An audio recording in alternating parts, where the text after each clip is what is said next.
ना आपके लिए रोक रखा था। आप वो पुण्यकर्मी प्राणी हो जो मनुष्य शरीर प्राप्त करके और इसको इस नाम का सतनाम को प्राप्त कर चुके हो। उसके बारे में कहा कि लख बर सूरा जूझ ही लख बर सावत दे, लख बर यति जहान में तब सतगुरु शरणा ले। अब ये 2 अक्षर का मंत्र नानक साहब जी जाप करते थे, क्लियर हुआ। सार नाम गुप्त है, उसका तो किसी ने भेद भी नहीं लागण दिया इन महापुरुषों ने, इस दास के ऊपर मेहर करी परमात्मा ने। फिर आदरणीय धर्मदास साहिब जी को यही मंत्र दिया था परमात्मा ने, ओम सोम शब्द प्रकाशा।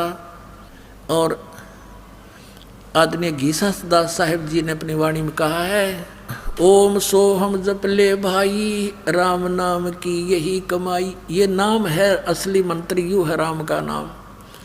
ओम सोहम राम नाम जप कर थर होई, ओम सोहम मंत्र दोई। राम नाम जप कर थर होई, थर माने स्थाई स्थान सतलोक प्राप्ति कर सकते हो।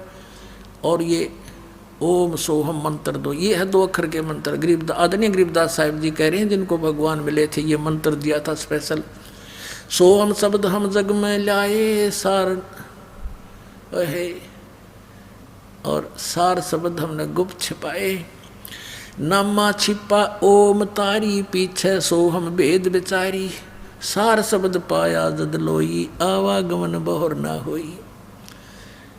और ये दास के बिना कोई अधिकारी नहीं पुण्यात्मा हो, तुम्हारा सौभाग्य है। आपको ये मंत्र कितना आसानी से मिल गया, आप कितनी पुण्यकर्मी प्राणी हो। क्योंकि लाल की कीमत जौहरी जानता है, ये दास जौहरी है, तुम लाल हो। कहते हैं परमात्मा ने कहा कि गोता मारूं स्वर्ग में जा बैठूं पाताल, गरीबदास ढूंढता फिरूं अपने हीरे मोती लाल। आप वो हीरे मोती लाल हैं जिनको ये सतनाम और सारनाम प्राप्त हो रहा है। बोलो सतगुरुदेव।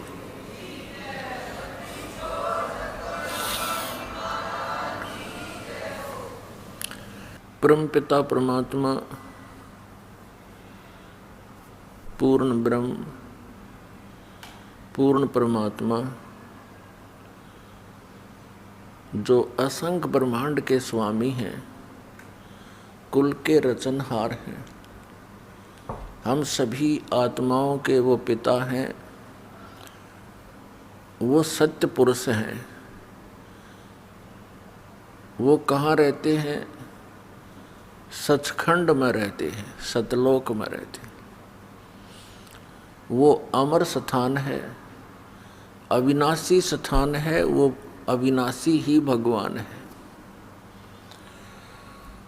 सतलोक के अंदर परमात्मा मनुष्य जैसे शरीर में, तेजो में शरीर में विराजमान है, नर आकार है। उनके एक रोमकूप में करोड़ सूर्य मिला दे, करोड़ चंद्रमा। उनकी रोशनी भी परमात्मा के एक रोमकूप की रोशनी से न्यून है, कम है। ऐसा तेजो में शरीर उस परमेश्वर का है। वहाँ पर ऐसी ही सृष्टि है जैसी यहाँ आप देख रहे हो, लेकिन वहाँ अकाल नहीं गिरता, वहाँ कोई काल नहीं गिरता, यानी सूखा नहीं होता, फ्लड नहीं आती। वहाँ का जो वातावरण है वो एक जैसा सुहाना रहता है। वहाँ बने शरीर ये 5 तत्वों के नहीं हैं, नाड़ियों का तंत्र उसमें नहीं है, वो एक तत्व से बने हुए होते हैं। उसमें वृद्ध अवस्था नहीं होती, वहाँ कोई रोग नहीं है, राग द्वेष नहीं है, क्योंकि वहाँ सभी को समांतर सुविधाएं प्राप्त हैं। कोई ऊंच नीच नहीं है एक मालिक को छोड़ के। हम पहले वहीं रहा करते थे। यहाँ कोई चींटी है, मच्छर है, जीवाणु है,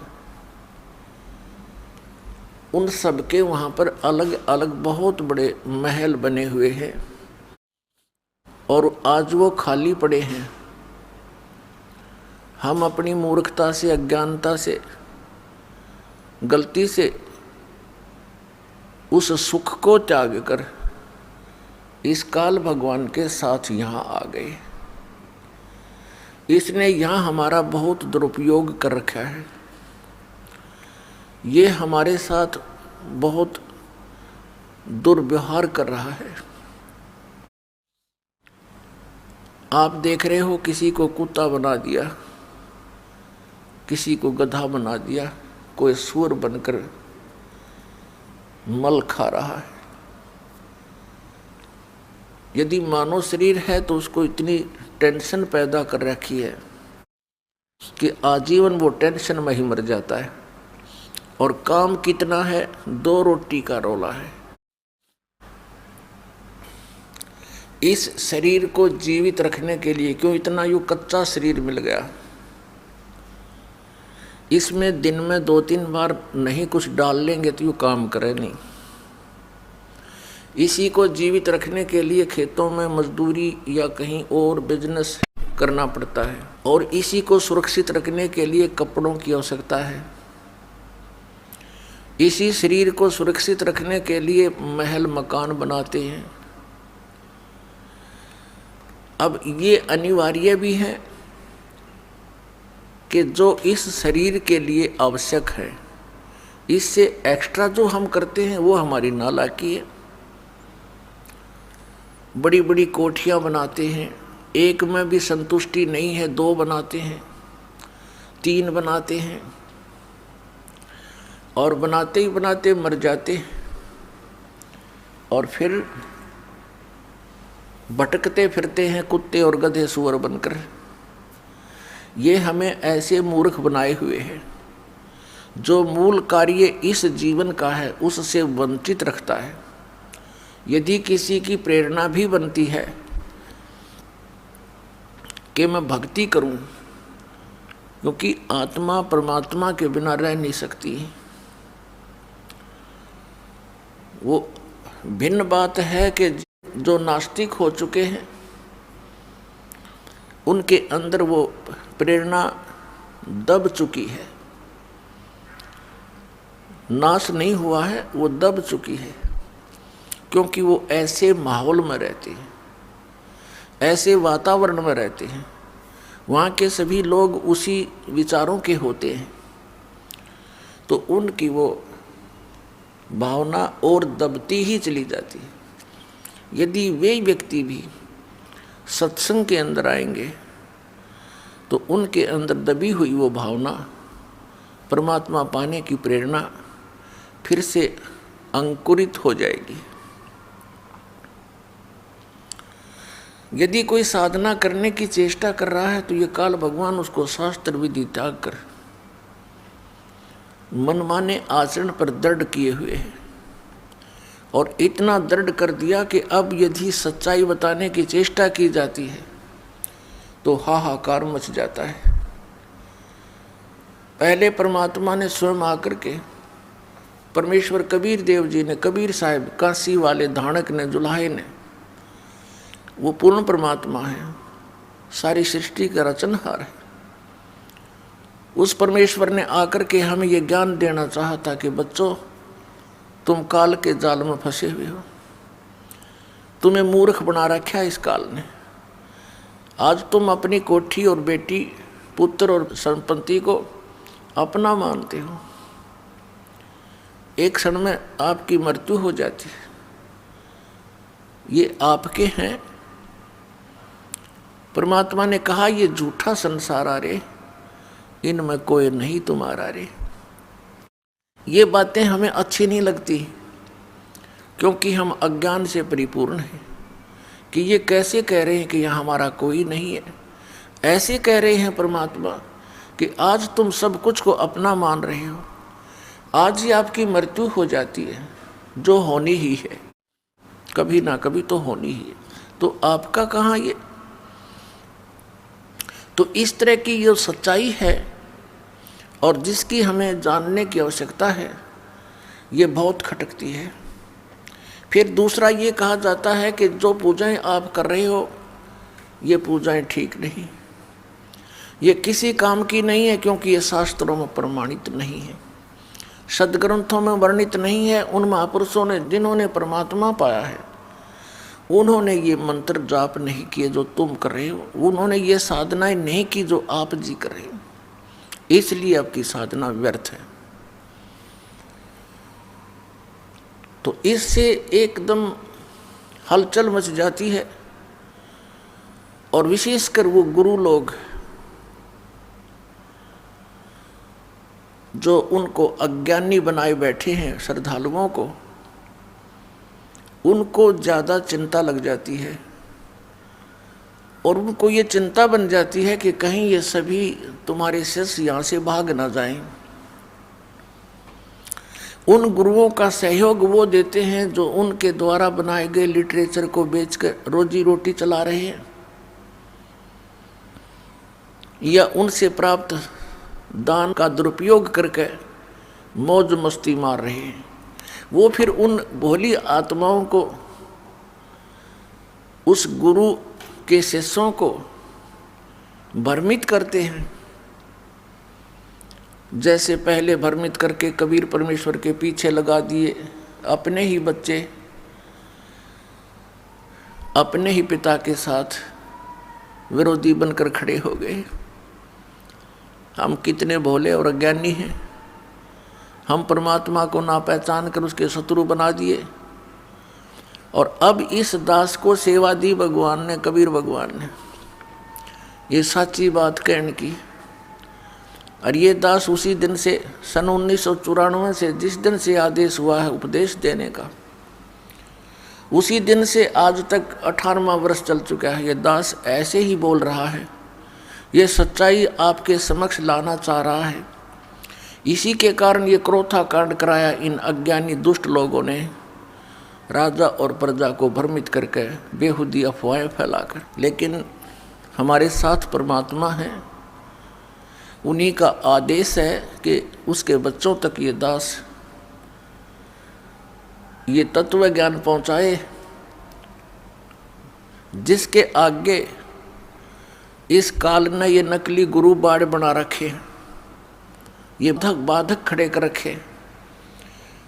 अब ये तूफान है, तत्व ज्ञान ये तोब का गोला है, इसके सामने ये अज्ञानी अब रुक नहीं पाएंगे। और ज्ञान सब ज्ञानड़ी, कबीर ज्ञान सो ज्ञान, जैसे गोला तोब का अब करता चले मैदान। ये तत्व ज्ञान, परमात्मा का दिया हुआ ज्ञान, सच्चिदानंद घन ब्रह्म की वाणी में, जो कबीर वाणी में लिखा, ये ज्ञान ये तोब यंत्र का गोला है, और जहाँ भी ये गिरेगा अज्ञान का नाश कर देगा। अब ये गोले डाले जा रहे हैं, घर घर में संदेश भेजा जा रहा है, ज्ञान गंगा पुस्तक परमात्मा के बच्चों तक पहुंचाई जा रही है। जहाँ भी ये गिरेगा, जहाँ भी ये पुस्तक होगी, उस घर का तो उद्धार होगा ही होगा 101 पीढ़ी का, और पड़ोसी भी उससे प्रभावित होकर के फिर यहाँ आएंगे, सदा सुखी हो जाएंगे। तो इसमें ये बाधा पैदा कर रहे हैं। कल आपको बताया था कि भगवान के मार्ग में जो खड़ा होता है और फिर उसी को रोकने की चेष्टा करता है, वो अंधा गधा होता है। अंधा गधा रेल की पटरी पर खड़ा था, रेल की गड़गड़ की आवाज़ से उसको आभास हुआ कि तुझे कोई डिस्टर्ब करने इधर ही आ रहा है। उसने दोनों दुलत्ती उसी साइड में कर लिए, पिछले पैर जिधर से गड़गड़ की आवाज़ आ रही थी, और ये सोचा कि आन दे निकट, ये कौन मुझे छेड़ने आ रहा है। तो वो अवरोध पैदा कर रहा था रेल मार्ग में, तो रेल अंधे गधे से थोड़ी रुकेगी। जो ही गाड़ी निकट आई, अंधे ने दोनों दुलत्ती पिनाई और खट देसी मार दी अपने स्वभाव अनुसार।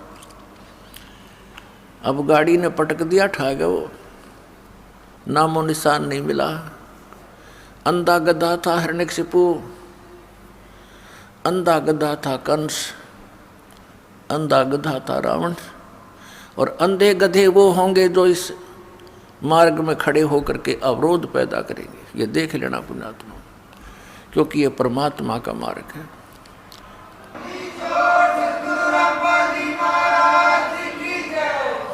परमेश्वर ने आकर के ये तत्व ज्ञान दिया था, वही ज्ञान ये दास आपको केवल सुना रहा है, अपनी तरफ से अपने विचार कुछ नहीं दे रहा। कई भोले श्रद्धालु कहते हैं कि आपके गुरुजी पुस्तकें दिखाते हैं, संतों की बताई बातों को बताते हैं, अपना भी तो कुछ अनुभव बतावें। अरे भले पुरुषों, एक बच्चा विद्यार्थी स्टडी कर रहा है और वो थ्योरी पढ़ रहा है, उस थ्योरी पर, उस सिलेबस के आधार से उसने प्रैक्टिकल करना होता है।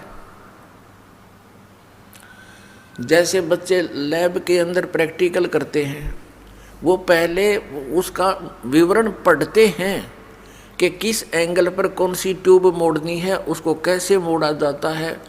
एक लैंप हो, सेपरेट लैंप हो, फिर एक पाइप को ऐसे गर्म करे, धीरे धीरे ऐसे करे, वो पहले लिखा होता है, उसके आधार से फिर प्रैक्टिकल करना होता है।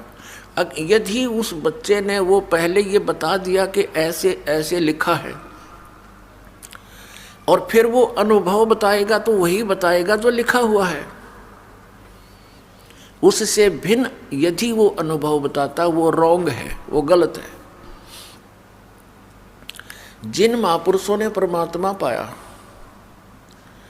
आदरणीय धर्मदास साहिब जी को परमेश्वर कबीर जी स्वयं आकर मिले थे जिंदा महात्मा के रूप में मथुरा में।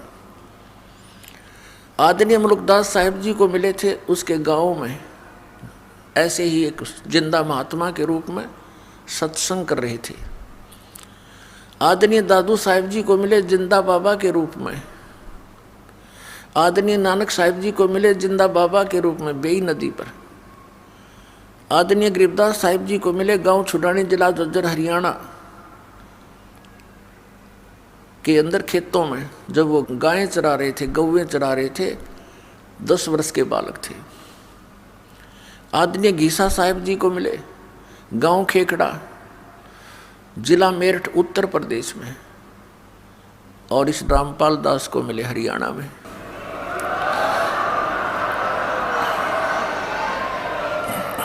उस परमेश्वर ने जो भी अपने पाने की विधि, सतलोक जाने का जो मेथड उनको बताया, उन्होंने वही अपनाया और वही वेदों में वर्णित है। लेकिन वेदों में कोड वर्ड हैं, सांकेतिक शब्द हैं, वो क्लियर नहीं है। उसके लिए यजुर्वेद अध्याय नंबर 40 के श्लोक नंबर 10 से लेकर 13 में, श्रीमद् भगवत गीता अध्याय नंबर 4 के श्लोक नंबर 32 और 34 में ये स्पष्ट किया हुआ है कि जो सच्चिदानंद घन ब्रह्म की वाणी में इन यज्ञों की जानकारी, यज्ञ माने धार्मिक अनुष्ठानों की जानकारी विस्तार पूर्वक कही गई है, वो तत्व ज्ञान है। सच्चिदानंद ब्रह्म ने मुखे सच्चिदानंद घन ब्रह्म की वाणी में, यानी परमेश्वर ने स्वयं आकर के जो ज्ञान बताया है, उनके मुख कमल से बोली गई वो वाणी, कबीर वाणी में जो ज्ञान लिखा वो तत्व ज्ञान है। और वो परमात्मा चारों युगों में आते हैं, चारों युगों में ऐसी वाणी बोलते हैं, वो सूक्ष्म वेद होता है, वो तत्व ज्ञान होता है, वो कबीर वाणी होती है। चौथे अध्याय के 34वें श्लोक में कहा कि उस तत्व ज्ञान को, और यजुर्वेद अध्याय नंबर 40 के श्लोक नंबर 10 से 13 तक यही प्रमाण दिया है कि उस तत्व ज्ञान को तू तत्वदर्शी संतों के पास जाकर समझ। उनको दंडवत प्रणाम करने से, कपट छोड़कर प्रसन्न करने से वह तत्वदर्शी संत तुझे परमात्मा के बारे में जानकारी देंगे। इससे सिद्ध हो गया कि वेद ज्ञानदाता और गीता ज्ञानदाता यू एक ही है, ये ब्रह्म है, ये काल है। और श्री कृष्ण जी में प्रवेश करके इसने गीता जी बोल दी, चारों वेदों का सारांश, कुछ अपना भी इसने अटकल अड़ाई है। और वेद ज्ञान प्योर है, कोरा है, सही है, क्योंकि ये पूर्ण परमात्मा कबीर देव द्वारा इसके अंतःकरण में कंप्यूटर में फीड कर दिया था, इसके कंप्यूटर में, और फिर इसने बाहर डाउनलोड कर लिया। वो बाहर निकला, जैसे माता को गर्भ होता है, फिर समय आने पर अपने आप वो बाहर आ जाता है। इसी प्रकार परमात्मा ने इसी उद्देश्य से इसके अंतःकरण में, काल के ब्रह्म के अंतःकरण में ये 500 वेद भर दिए थे, उसका समय निर्धारित कर दिया था। उस समय ये अपने आप इसके श्वासों के द्वारा बाहर आ गए। अपने आत्मा, अगर आज से 50 वर्ष पहले ये बात दास कहता कि श्वासों के माध्यम से बाहर आ गए ये इतने वेद, तो शायद नहीं जचती किसी का झूठ बोला है। अब आप देख रहे हो इंटरनेट कैसा लगा, ये तो मैन मेड है और ये गॉड मेड शरीर, इसमें तो ऐसे इंस्ट्रूमेंट है विज्ञान 100 जन्म भी नहीं ढूंढ सकती। तो वो कहाँ से कहाँ आते हैं, एक मोबाइल से दूसरे मोबाइल में ना कोई तार है, ना कोई कनेक्शन है, ब्लूटूथ के माध्यम से या वैसे मैसेज के माध्यम से पूरी की पूरी फिल्म, पूरे के पूरे कई कई घंटों के प्रवचन एक दूसरे में चले जाते हैं। तो अब इसको समझना बहुत आसान हो गया। तो श्वासों के माध्यम से ये बाहर आए, बाहर आते ही ये एक सुंदर कागज के रूप में उपलब्ध हुए उसके ऊपर। अब फिर ये अनाड़ी के उसमें कागज कहाँ से आ गया? अरे कमाल की बात करते हो।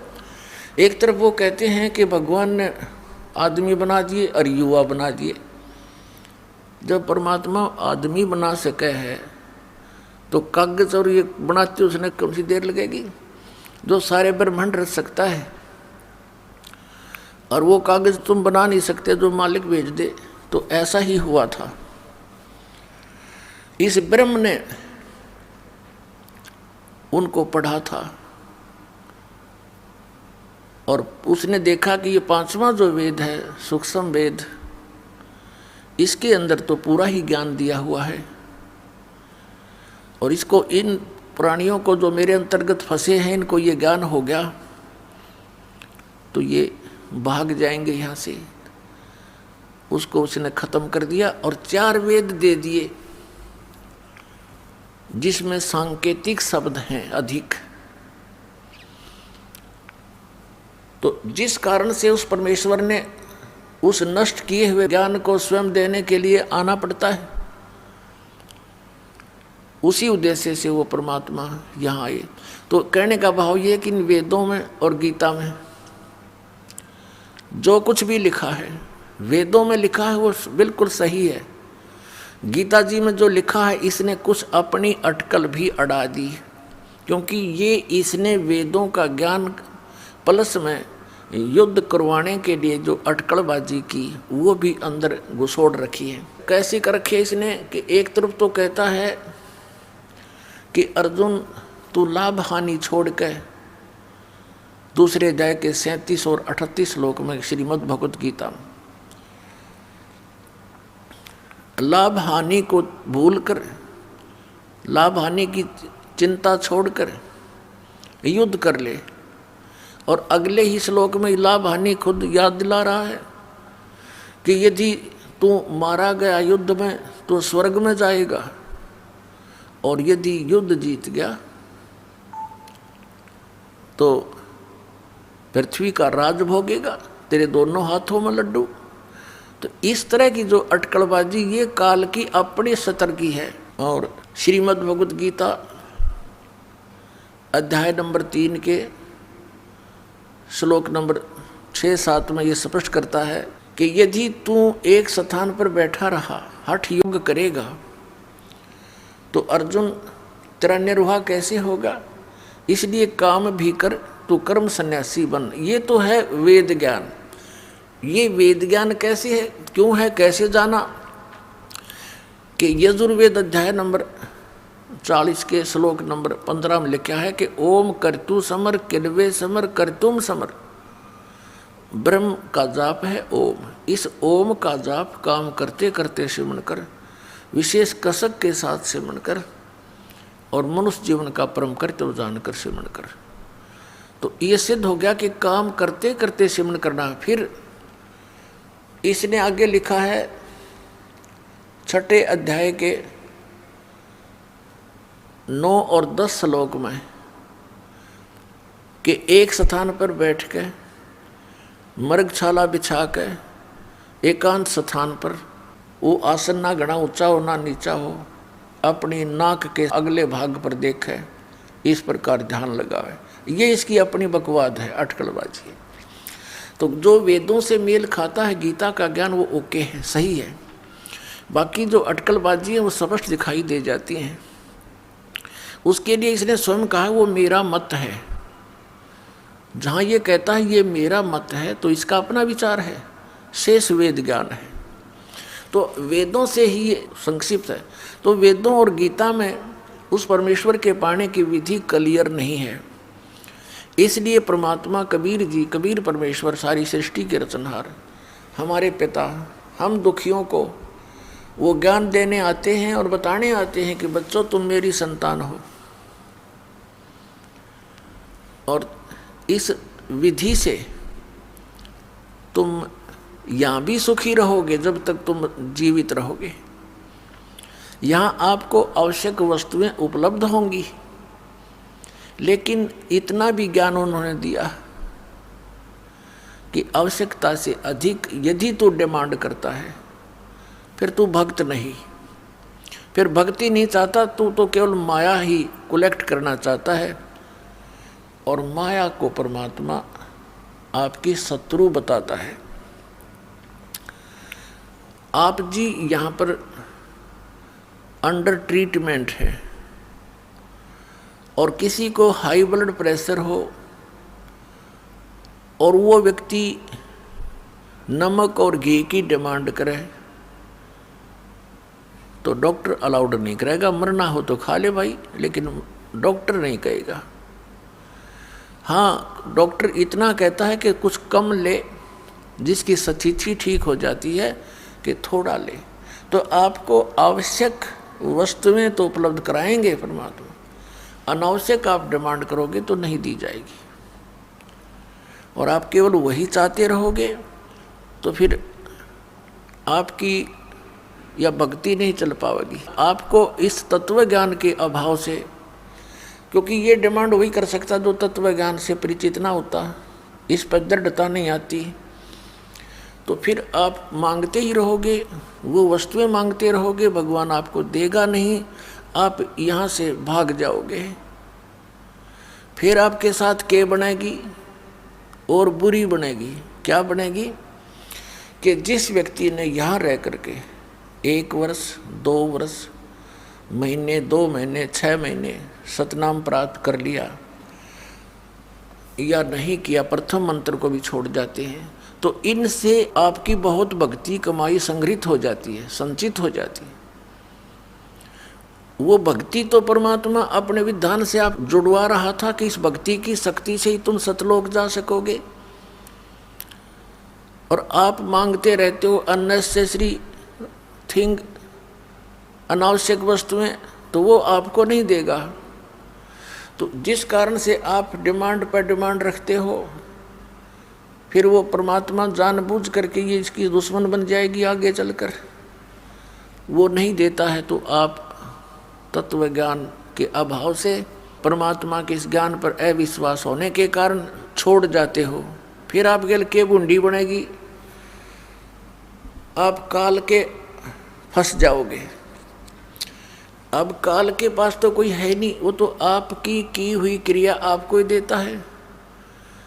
अब जो आपने 1 वर्ष, 2 वर्ष, 4 वर्ष, 5 वर्ष यहाँ रह करके जो भक्ति की, वो तो आपके साथ थी।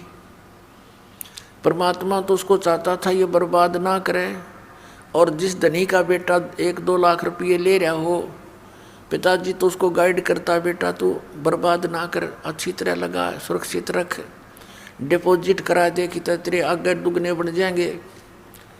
और वो फंस जाता किसी खलनायक के, उसी के पैसों से आप भी मौज मारे और उसके पैसों से फिर सारी शराब पीवे, सिनेमा देखे, कार खरीद ले, फिर सैर सपट्टे करता अंडे, और वो जीरो हो जाएगा फिर कुछ दिनों में। तो यहाँ से गया हुआ प्राणी काल का फंस जाएगा, और वहाँ उसको फिर क्या होगा, वो जो वस्तु मांगने लगता है वो धीरे धीरे उसको मिलनी शुरू हो जाती है। कार भी हो जाएगी, कोठी भी हो जाएंगी हैं, और वो यूँ सोचेगा मैंने नाम भी छोड़ दिया, मेरा क्या बिगड़ गया, मैं तो दूना सुखी हो गया, न्योना मेरा, तेरा तो सत्यानाश हो गया, तेरा तो नाश हो गया, कति बात बिगड़ गई, तेने तो नाश कर लिया अपने बुना बनाए काम का, इसे फंड तो संगदनम हो गए करत्या ने। अगर ईश्वर ने तू सुख मान रहा है तो फिर आने की आवश्यकता ही नहीं थी तेरी। तो पुण्यात्मा उसके आधार से मनमान स्वर्ग में भी देवता बन जाएगा। ये इतनी जबरदस्त कमाई बन रही है आपकी। लेकिन पुण्यात्माओं इसमें टायर पंचर मत करियो।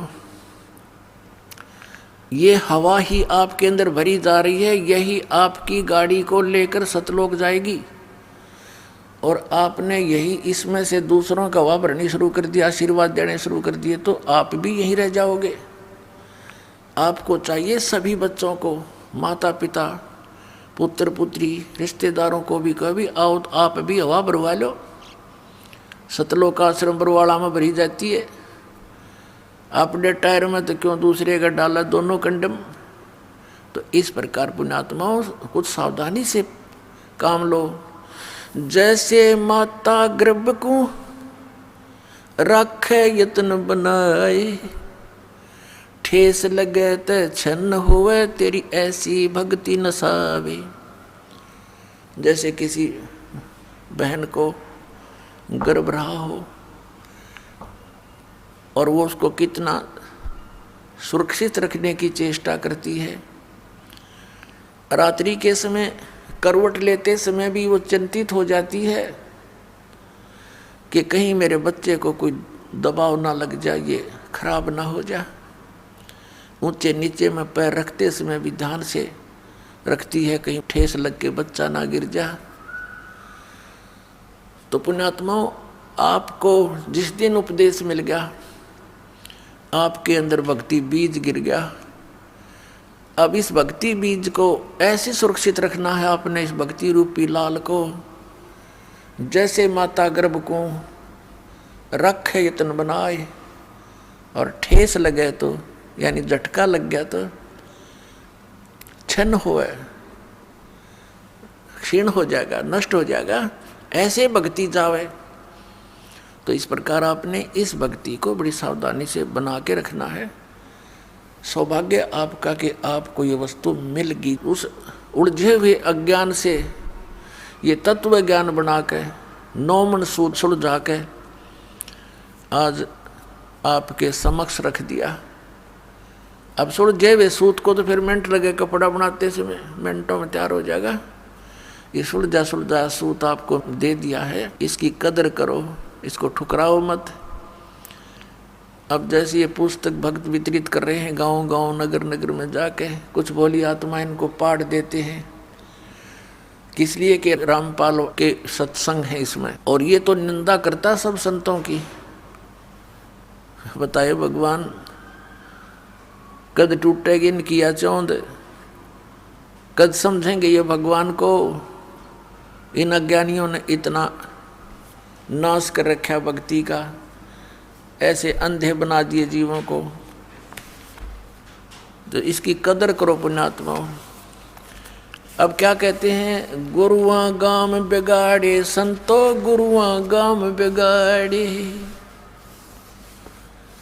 ऐसे कर्म जीव कहला दिए, ईब जड़े ना झाड़े, संतो गुरुआ गाम बिगाड़े। इन नकली गुरुओं ने गाम के गाम, पूरे समूह के समूह बिगाड़ दिए, भक्ति नाश कर दी। अब क्या बताते हैं, गुरुआ गाम बिगाड़े संतो, गुरुआ गाम बिगाड़े, और ऐसे कर्म जीव कहला दिए, अब बहुत जड़े ना जाड़े। क्या बताते हैं, भूले गुरुआ गर्भ ना कीजे, ताते पाहन कदे ना रीजे, बाल मुकुंद बोलत नाही, ये लटक बिहारी लूटे। ये जो गलत साधनाओं पर आपको आधारित किए बैठे हैं ये नकली गुरु, उनके विषय में बता रहे हैं परमात्मा कि जो साधनाएं तुम कर रहे हो इस विधि से आपका मोक्ष नहीं हो सकता। और गुरुआ के सिर मार पड़ेगी, इसका पांडा कदे ना छूटे। ये झूठे गुरु बन कर बैठ के बोली आत्माओं को गुमराह कर रहे हैं, इनका भार रख लिया सिर पे इन्होंने। पुण्यात्माओं, इस दास को पता लग गया, मेरी आंखें बन गई, मोतियाबिंद मेरा हट गया। अब मुझे दिखाई दे रहा है कि ये गुरु भी नरक में जाएंगे जिनके पास 2 अक्षर का मंत्र नहीं है। और फिर अनुयायी तो उन गुरुओं पर आधारित वही साधना कर ही रहे हैं, वो भी उन्हीं के साथ होंगे। अब पुण्यात्माओं, दास का उद्देश्य किसी की आलोचना करना नहीं है, सच्चाई कहना है, सत्य बताना है, सच्चा मार्ग दिखाना है और आपको सतलोक पहुंचाना है। सतलोक कैसे जाओगे, उस साधना का, उस विधि का ज्ञान कराना है, ये दास का उद्देश्य। तो क्या बताते हैं कि गुरुआ के सिर मार पड़ेगी, पांडा कदे न छूटे। पांडा माने पीछा, फिर असंग जन्म तक यही धक्के खाते रहेंगे, क्योंकि गुरुपद को वही प्राप्त करते हैं जो बहुत पुण्यकर्मी प्राणी होते हैं। अपनात्माओं, ये अध्यात्म ज्ञान है और आप विद्यार्थी हो। आप तो विद्यार्थी हो जो यहाँ प्रवेश पागे सतलोक आश्रम बरवाला में, और दूसरे गुरुओं के पास हैं वो तो नावल पढ़ रहे हैं, सिलेबस नहीं पढ़ रहे।